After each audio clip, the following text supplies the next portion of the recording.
igreja pode se assentar.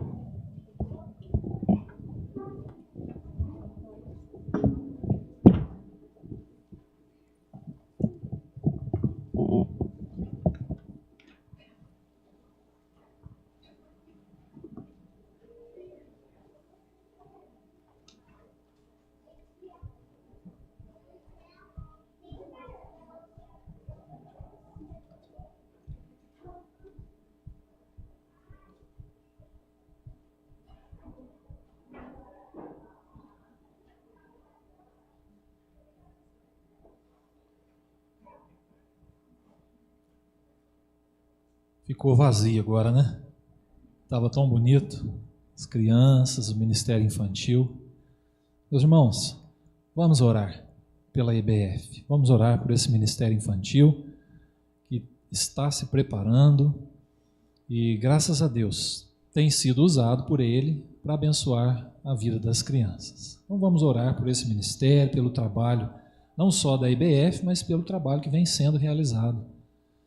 Por isso eu tenho falado e volto a repetir, as crianças não vão lá para trás só para passar o tempo, meus irmãos. Elas estão sendo ministradas na palavra de Deus, né? Então tragam as crianças, tragam seus filhos, vão ser abençoados pela palavra de Deus. E nós estamos, vou pedir para a Thalita colocar por gentileza, estamos falando sobre o tema Vida em Cristo. O que é viver em Cristo? O que é viver com Jesus? Que implicações que isso traz para a nossa vida? E na semana passada nós introduzimos esse tema na primeira epístola de Pedro. E hoje eu queria dar continuidade à epístola de Pedro. Nós vamos até o final do livro agora. Domingo a domingo, em doses homeopáticas, vamos aprender com a experiência do apóstolo Pedro, discípulo de Jesus, caminhou com Jesus. O que é a vida em Cristo? Na semana passada nós vimos os 12 primeiros versículos do capítulo 1, e nós fomos convidados a uma fé radiante, a uma fé viva, porque nós temos motivo para isso. Jesus salvou a nossa alma da perdição. Pedro disse, isso é motivo de alegria. Jesus nos deu uma viva esperança, isso é motivo de alegria. Jesus nos deu o tesouro maior, sem comparação, o qual nós podemos desfrutar, que é a vida em Cristo, a vida nele. Então nós fomos convidados a uma fé radiante, a uma fé viva. E hoje eu queria ler com vocês a partir do versículo 13, para a gente dar continuidade e ver o que nós temos para o tema da vida em Cristo, que Pedro nos traz aqui. Então, primeira epístola de Pedro, capítulo 1, versículo 13, diz assim: Por isso, cingindo o vosso entendimento, sede sóbrios e esperai inteiramente na graça que vos está sendo trazida na revelação de Jesus Cristo. Como filhos da obediência, não vos amoldeis às paixões que tinhais anteriormente na vossa ignorância. Pelo contrário, segundo é santo aquele que vos chamou, tornai-vos santos também vós mesmos em todo o vosso procedimento. Porque está escrito, sede santos, porque eu sou santo. Ora, se invocais como Pai aquele que, sem acepção de pessoas, julga segundo as obras de cada um, portai-vos com temor durante o tempo da vossa peregrinação, sabendo que não foi mediante coisas corruptíveis, como prata ou ouro, que fostes resgatados do vosso fútil procedimento que vossos pais vos legaram, mas pelo precioso sangue, como de cordeiro, sem defeito e sem mácula, o sangue de Cristo, conhecido com efeito antes da fundação do mundo, porém manifestado no fim dos tempos, por amor de vós, que por meio dele tendes fé em Deus, o qual o ressuscitou dentre os mortos e lhe deu glória, de sorte que a vossa fé e esperança estejam em Deus. Amém. Até aqui.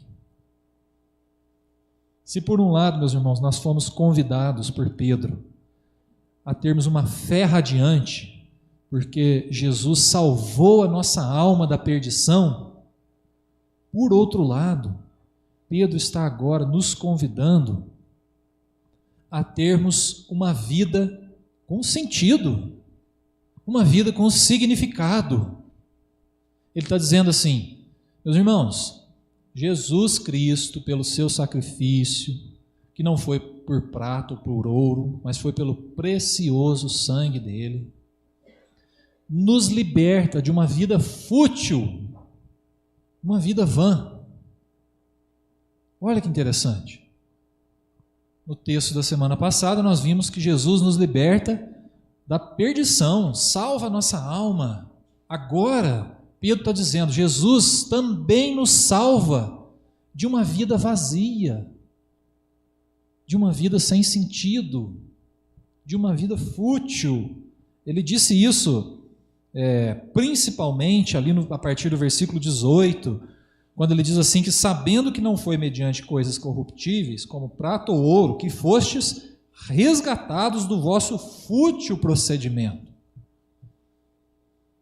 Pedro está dizendo, meus irmãos, nós fomos resgatados de uma vida vazia, uma vida vã, uma vida sem sentido, fútil. E essa palavra resgatado é no sentido de alguém que foi liberto da escravidão, sendo declarado legalmente livre. Nós somos livres, meus irmãos, de uma vida vazia em Jesus Cristo. Olha que bênção! Em Jesus agora nós vivemos uma vida com significado. Sendo assim, meus irmãos, a fé em Jesus e em sua obra nos leva a uma nova vida, uma vida liberta da insensatez, liberta da futilidade. E o que se espera de nós, o que se espera daqueles que creem em Jesus, que creem na sua obra, é mudança de vida, mudança de conduta. A Bíblia chama isso, e Pedro chama isso aqui também, de santidade. É isso que se espera. Jesus nos salva da morte, salva a nossa alma, nos salva de uma vida fútil, nos chama para a santidade, para uma vida dedicada a Deus, para uma vida com uma conduta diferente. E é sobre isso que eu queria tratar com vocês hoje, sobre a santidade, sobre uma vida sensata, uma vida santa. Mas nós precisamos entender, como é uma vida insensata? Como é uma vida fútil? A gente pode resumir em dois conceitos. Primeiro, uma vida insensata é uma vida de alguém que não pensa em Deus. Alguém que não pensa em Deus. Ignora a existência de Deus. Não se importa com Deus. Não quer saber de Deus. Essa é uma vida insensata. A Bíblia diz que a insensatez é o ser humano ignorando Deus. Não quero saber de Deus. E quando o ser humano faz isso, meus irmãos, quando o ser humano não dá ao Criador o seu devido lugar, ele está fadado a uma vida fútil, a uma vida vazia. Uma vida vazia. A Bíblia nos ensina isso, meus irmãos. Aliás, isso é uma chave hermenêutica para a gente entender a Bíblia.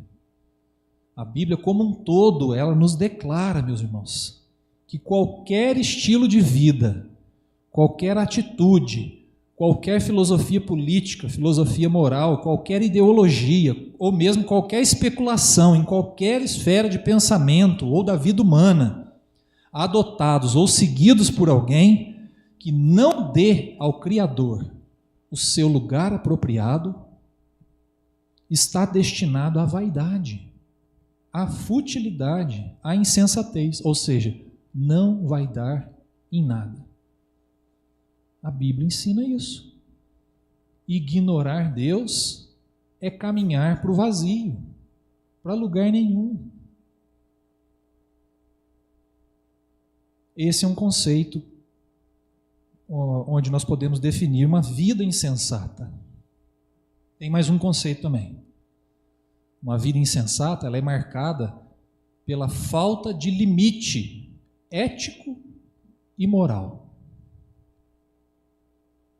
Uma pessoa que ignora Deus, ela não vai ter limite ético, não vai ter limite moral. Ela pode até achar que tem, mas ela não sabe o real limite. Ela não sabe de fato até onde pode ir. Por isso nós vivemos numa sociedade tão bagunçada, aonde cada um faz o seu próprio limite. As pessoas não sabem aonde é o limite. E é provável, meus irmãos, que a gente esteja vivendo na geração mais insensata e mais sem limite de todos os tempos. De todos os tempos. O excesso é a marca registrada dessa geração que a gente vive. Tudo em excesso. Você conversa com um jovem na segunda-feira, parece que é uma alegria o jovem declarar assim, ó, bebi até cair. Parece que fala com a boca cheia. Foi a experiência mais maravilhosa do mundo. É o excesso, a falta de limite, que faz a nossa geração achar que está tudo bem e ir levando em banho-maria esses excessos. O que importa hoje é ser feliz, né? É o lema da nossa geração. O que importa é ser feliz. E aí, o custo não interessa. O que importa é ser feliz, fazer o que te faz sentir bem. Esse é o lema da nossa geração. Não há limite, nem ético, nem moral. Uma vida insensata é uma vida que não pensa em Deus, é uma vida sem limite ético, sem limite moral. Mas você pode perguntar, pastor, então como que é uma vida sensata? Como que é uma vida santa? Bom, nós vamos encontrar essa resposta aqui no texto que nós lemos, e eu compartilho com vocês agora. Como é uma vida santa, uma vida de santidade? Versículo 13. Por isso, cingindo o vosso entendimento, sede sóbrios. O que Pedro está dizendo? Está dizendo que santidade é uma questão de sabedoria. Sabedoria. É uma atitude de sabedoria santificar a vida. A gente colocar a nossa vida nos trilhos de Deus. É uma atitude sábia. Sábia. Seria muita ignorância, muita insensatez, para não dizer burrice da nossa parte, ignorarmos o caminho de Deus, ignorarmos a vontade de Deus, não é? Eu estava estudando a mensagem hoje, conversando com a Adri, e nós lembramos de um acampamento que nós participamos ali na região de São Paulo, e quem organizou o acampamento foi o pastor Silas Paulo, que hoje está lutando com a saúde, bastante luta, muito querido, foi pastor dessa igreja, pastor Silas. E todo culto, meus irmãos, todo culto, antes do culto, algum jovem, algum adolescente tinha feito alguma bobagem, tinha feito alguma anarquia, alguma pirraça, tipo jogar 2 rolos de papel higiênico na privada e dar descarga, entupia e dava maior trabalho. Aí sabe o que o pastor Silas fazia? Mandava os jovens, vamos ficar todo mundo de pé. Salmo 32, 9. Não sejais como o cavalo ou a mula, sem entendimento, os quais com freios e cabrestos são dominados, de outra sorte não te obedecem. Todo culto, vamos lá, vamos ficar em pé. Não sejais como... A gente tinha mais ou menos uns 6 cultos, durante todo o período do carnaval, né? Todo culto acontecia alguma coisa e ele falava, nunca mais esqueci esse versículo, por causa do pastor Silas. O que ele estava dizendo para os jovens, para os adolescentes? Gente, você sabe, usa sabedoria, vocês estão fazendo aí uma coisa que é óbvia que não é para fazer.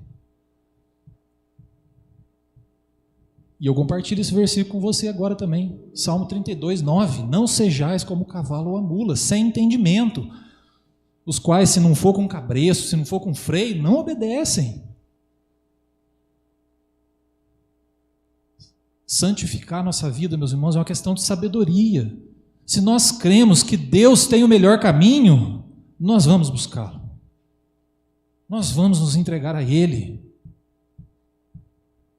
Santificar a nossa vida é uma questão de sabedoria. Se nós entendemos que Deus é santo, sabe o que é melhor, a atitude mais sábia é buscar a orientação de Deus.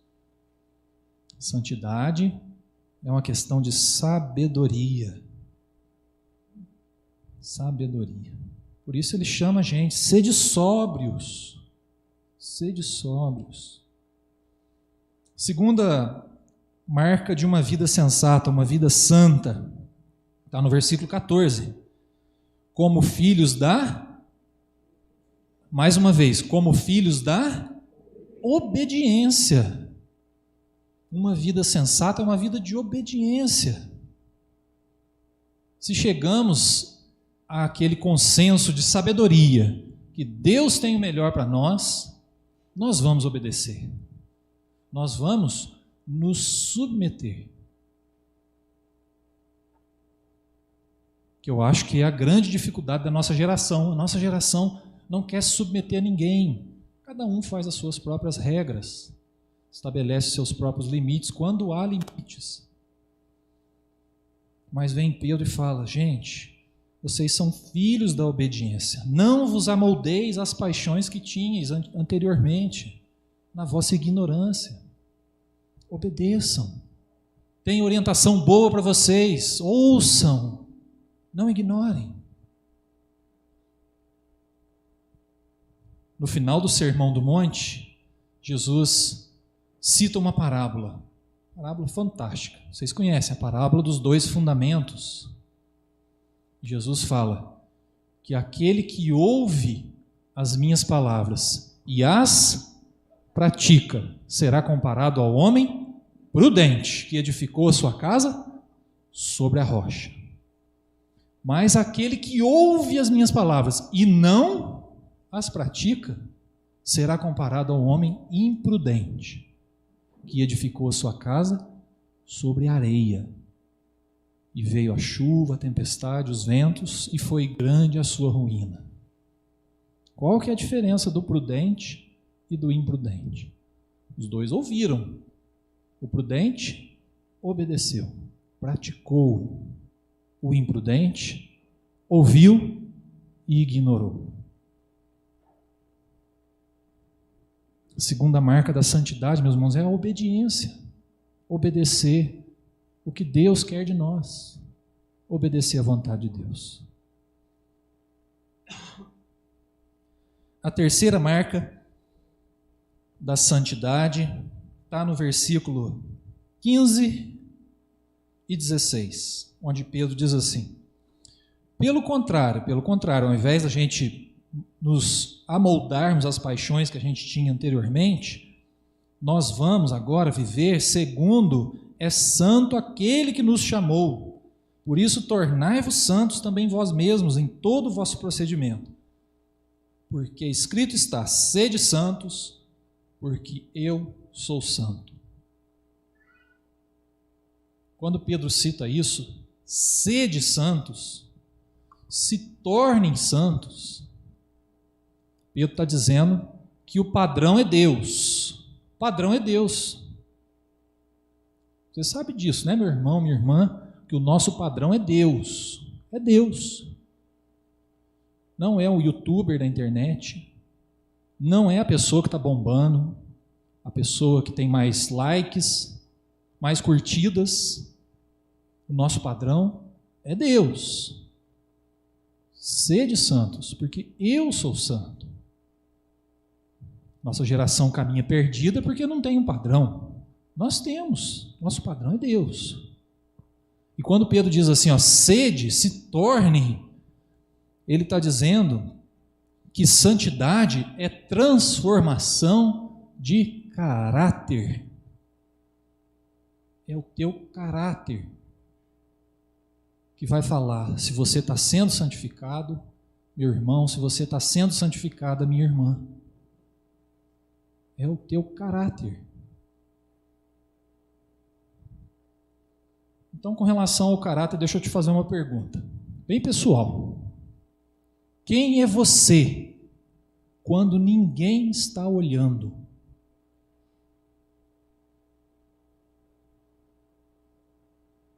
É relativa essa pergunta, né? Porque quando ninguém está olhando, né, a gente pode... Vocês lembram do Moisés? Quando o Moisés ficou sabendo que um egípcio maltratou um judeu, vocês lembram o que o Moisés fez? A palavra de Deus fala que Moisés olhou para um lado, olhou para o outro, não tinha ninguém. Foi lá e matou o egípcio. E enterrou o egípcio na areia. E conforme diz a tradição da escola dominical, o dedão do pé dele ficou para fora. Porque descobriram. É bem provável que tenha ficado, né? O dedão do pé para fora. Mas você sabia que Moisés fez isso, meus irmãos? Olhou para a esquerda, olhou para a direita, não tinha ninguém, foi lá e matou o sujeito.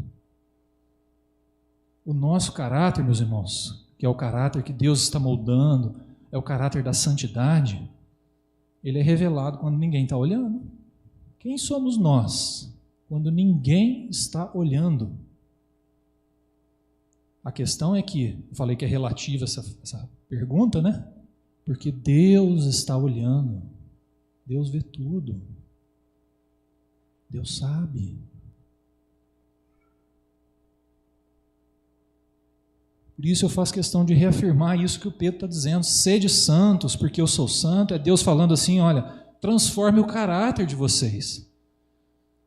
Mais e muito mais do que a reputação, Deus está preocupado com o caráter. A reputação é importante? É. A credibilidade é importante? É. Mas mais importante que isso é o caráter. Porque quando a gente luta pela reputação sem se importar com o caráter, que é possível fazer isso, né? É o que Moisés fez, enterrou o sujeito. Mal sabia que alguém ia encontrar, né? Ia ver o dedão para fora. Por que Moisés enterrou? Para ninguém saber. Para ele não sair com a fama de um homicida. Às vezes a gente luta pela nossa reputação, a gente luta pela credibilidade, mas sem caráter. Essa é uma luta vazia. Deus quer que a reputação, a credibilidade seja uma consequência do nosso caráter. Por isso, sede santos como eu sou santo. Transforme o caráter de vocês. Quem é você quando ninguém está olhando? Agora eu vou citar um exemplo positivo da Bíblia. Vocês lembram do José? Quando ele foi levado para a casa do Potifar? Potifar era um alto comandante do governador do Egito. Potifar lidava com soldados, com prisões, enfim, ele mandava, era uma pessoa de poder.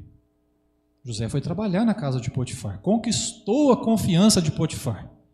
Potifar deixou tudo nas mãos de José, como seu mordomo, seu criado, pessoa de confiança. Certa feita, a mulher de Potifar se jogou para cima de José, se insinuou sexualmente. Vocês sabem qual foi a resposta de José? Como, pois, cometeria eu tamanha maldade e pecaria contra Deus? Ninguém estava olhando, só a mulher. E a resposta de José foi essa: como é que eu vou cometer tamanha maldade? Como que eu vou pecar contra o meu Deus? Isso é caráter, meu irmão. Isso é caráter, minha irmã. Santidade é transformação de caráter.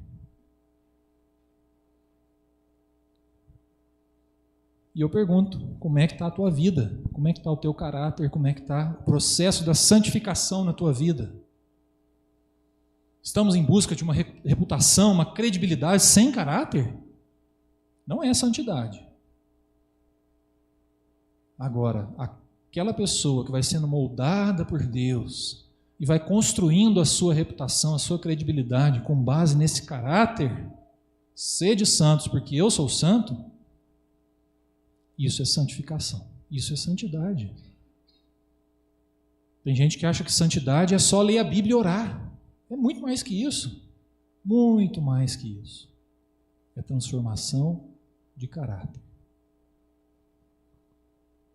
E a última marca de uma vida santa, uma vida sensata, está ali, meus irmãos, no versículo 17. Quando Pedro diz assim: ora, se invocais como Pai aquele que sem acepção de pessoas julga segundo as obras de cada um, portai-vos com temor durante o tempo da vossa peregrinação. Destaco aqui esse último termo que Pedro usa: portai-vos com temor durante o tempo da vossa peregrinação. É fato que um dia nós prestaremos conta. Você sabe disso, né? Que o Evangelho, por um lado, nos oferece um amor inimaginável, uma graça maravilhosa. Por outro lado, o Evangelho também anuncia um juízo. O próprio Jesus falou, porque Deus amou o mundo de tal maneira que todo aquele que nele crê não pereça, mas tenha vida eterna. Quem não crê já está julgado. O Evangelho é isso, é amor, é graça, mas é juízo. Tem juízo, e um dia nós prestaremos conta dos nossos atos, das nossas escolhas. Você sabe disso, né, meu irmão, minha irmã? Porque é muito fácil também, né, a gente querer só a graça e o amor, mas a gente não lembrar do juízo. E Paulo lembra, aliás, Pedro lembra disso e fala que nós invocamos a Deus como Pai, que sem acepção de pessoas, julga segundo as obras de cada um. Há julgamento, há juízo. Mas sabendo disso, nós não podemos reagir com terror, medo, receio. Nós devemos reagir com temor, responsabilidade, seriedade. E aí a pergunta é: nós levamos a vida com Deus a sério? Se não levamos, aí só nos resta o terror. Porque Deus levou tão a sério, meus irmãos. Deus nos comprou por um preço. Deus levou a sério. Não foi por prata, nem por ouro. Deus leva a sério. Quer que a gente leve a sério? Temor é isso. Temor é a gente parar e pensar: eu quero honrar o meu Deus com a minha vida. Eu sou servo, eu sou serva de Deus. Não estou aqui para brincar de servir a Deus. É sério. Então, nós vamos, durante a nossa peregrinação, fazer as nossas escolhas com temor de Deus, e não com terror. Paulo diz lá em 2 Coríntios 7:1, aperfeiçoando a nossa santidade no temor do Senhor. É essa a ideia. Essa a ideia. E aí a pergunta que nós devemos fazer, porque essa quarta característica, que é nós nos submetermos totalmente a Deus, é para a gente não brincar de servir a Deus, é para levar a sério. Então nós vamos submeter a Deus tudo. E quando eu falo tudo, é tudo. E aí a pergunta é: as minhas finanças, eu já submeti elas a Deus? A santidade na forma como eu administro o recurso financeiro que Deus me dá? Eu santifico isso? Eu glorifico a Deus com o recurso que eu tenho? No meu casamento, há santidade no meu casamento? Na educação de filhos, há santidade na educação de filhos? Você santifica essa área? A tua vida profissional é santificada a Deus?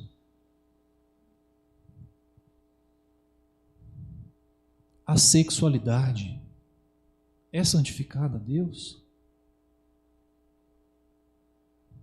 E eu faço essas perguntas, meus irmãos, porque a gente costuma separar essas coisas. Não há separação. Não há. A vida com Deus é tudo submetido a Deus. É tudo sendo santificado. Deus nos abençoa com recurso, com o salário. Nós precisamos santificar esse salário. Usar com responsabilidade, com amor, com gratidão, fazer um bom uso. Ou a gente gasta sem medida, mais do que a gente ganha, sem critério, de maneira irresponsável. Falei da sexualidade porque hoje em dia a sexualidade, cada um define a sua, cada um fala como que é, cada um. Sexo hoje é diversão, meus irmãos. É uma vergonha a nossa geração lidar com a sexualidade como se fosse diversão. É um parquinho. É coisa séria. Ou santificamos toda a nossa vida, ou não santificamos nada. O nosso casamento, a educação de filhos, a nossa vida profissional, precisamos santificar a nossa vida, meus irmãos, submeter a nossa vida com temor durante a nossa peregrinação, nós santificarmos a nossa vida a Deus, porque Deus não está brincando de ser Deus, e nós não podemos brincar de sermos servos, servas, filhos, filhas de Deus. Como que está a santidade na tua vida? Tem alguma área da tua vida precisando ser santificada a Deus? Volto a falar, santidade, meus irmãos, não é só ler a Bíblia e orar. É vida com Deus, é vida para Deus. É vida em Cristo. É vida em Cristo. Fomos salvos da morte eterna. Mas fomos salvos também de uma vida fútil, sem sentido, sem significado. Como trazer significado, sentido para a nossa vida? Como viver uma vida sensata, uma vida santa? Vivendo com Deus, submetendo a Deus todas as áreas da nossa vida. A gente se submetendo a esse Deus que nós cremos ser o nosso Deus. É o nosso Deus, meus irmãos. Há algum receio em entregar todas as áreas da nossa vida para Deus? Espero que não. Não tenha receio. É o nosso Deus, é o nosso Criador, nos ama, nos resgatou em Jesus. Vamos viver com Ele. Vamos nos submeter a Ele. Tudo. Todas as áreas da nossa vida. Isso é santidade. Isso é santificação. E eu não falo aqui, meus irmãos, como alguém que já faz isso, viu? Com perfeição. Falo aqui com vocês como alguém que levou um tapa na cara também. Por descobrir que nós precisamos viver com mais temor, com mais seriedade, com mais responsabilidade na presença de Deus, nesse mundo. Senão não seremos diferentes de ninguém, nem de quem anda sem Deus. Santidade. Quero orar com você. Feche os teus olhos. Vamos conversar com Deus.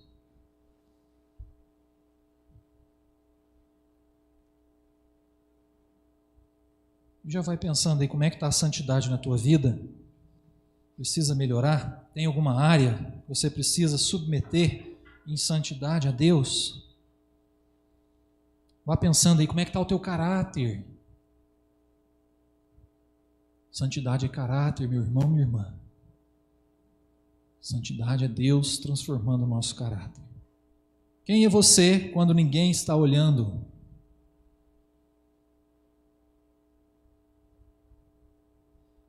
Você se preocupa mais com a reputação do que com o caráter?